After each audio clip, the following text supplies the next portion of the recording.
Hello everyone, this is Girish, and today in this episode of AI Data News, we will look at one of the news published by Times News Network, which is about GenAI adoption in enterprises to touch 25% by end of year, which is 2025. So along with GenAI adoption in enterprise, it also talks about the share of the budget and what's the project spending, which is going to be for GenAI for this year compared to the last year, and what are the industry specific benefits of GenAI. So we'll look at that. So let's get started. So here is some data points, which is created by ChatGPT. I gave it to analyze and come up with visualization. So you can see here GenAI adoption in enterprises. Current, which is around 10%, and projected is 25% by end of this year, calendar year.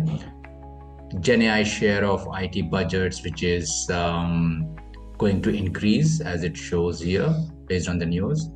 Then average project spending, which is going to be increasing. And then some industry specific benefits of GenAI, like whether it's a semiconductor yield improvement, industrial OEE gain, downtime reduction, things like that you can see here.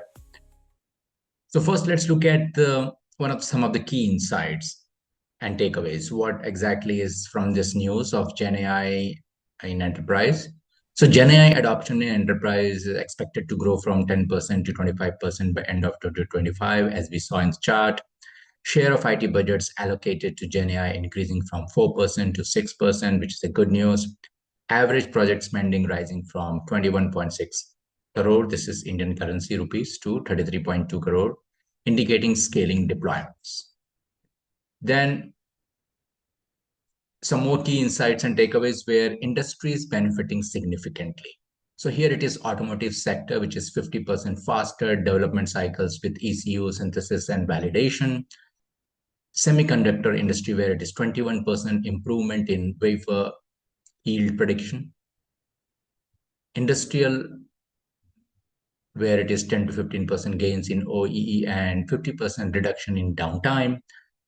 Telecom industry, where it is predictive maintenance and autonomous planning. Healthcare, which is about clinical summarization, drug discovery, and documentation.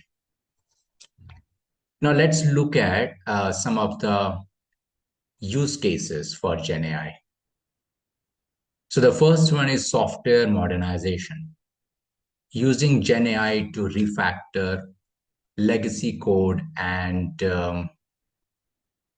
migrate application and optimize systems. And why it matters is because it reduces technical debt, accelerates digital transformation. So basically here, GenAI can automatically refactor legacy code, migrate apps, and optimize systems. So that's an advantage. It reduces dependency on outdated technologies and accelerates transformations. So next one is automated code generation and testing. It's about GenAI copilots which generate boilerplate code. It will run the test, perform test, whatever required, and suggest fixes to optimization. Why it matters? Because it boosts developer productivity and shortens the release cycles. Next is about predictive maintenance. So here AI or GenAI anticipates equipment failures before they occur using IoT and log data. Why it matters? Because it reduces downtime, so it saves cost via fewer breakdowns.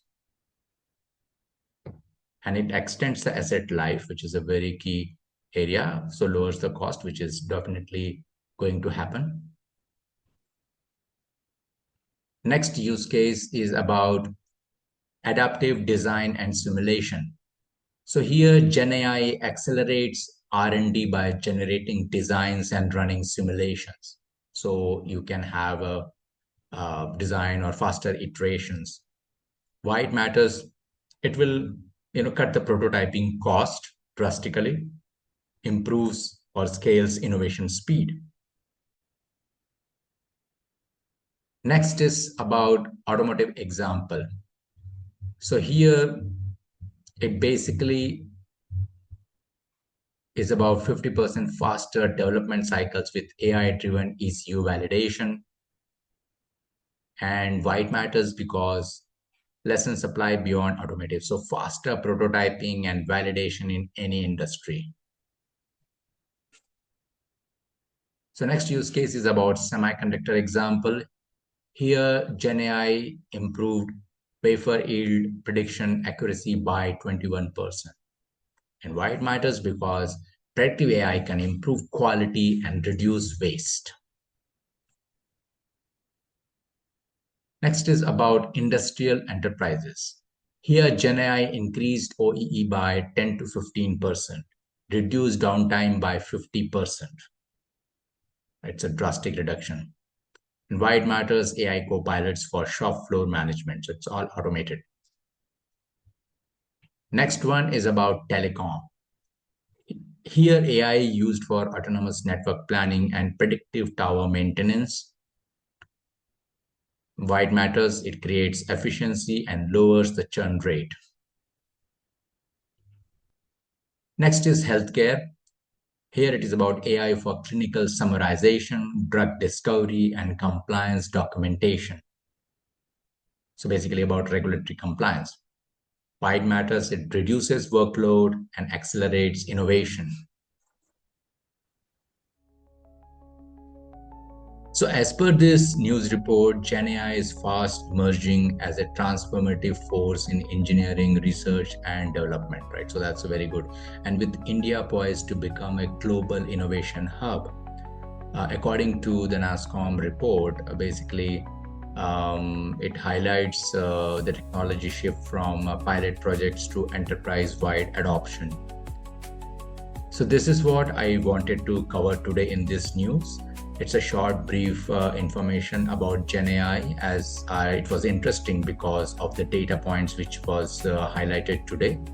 So hopefully it was useful, and looking forward to a few more like this. Thanks again and have a good one. Bye.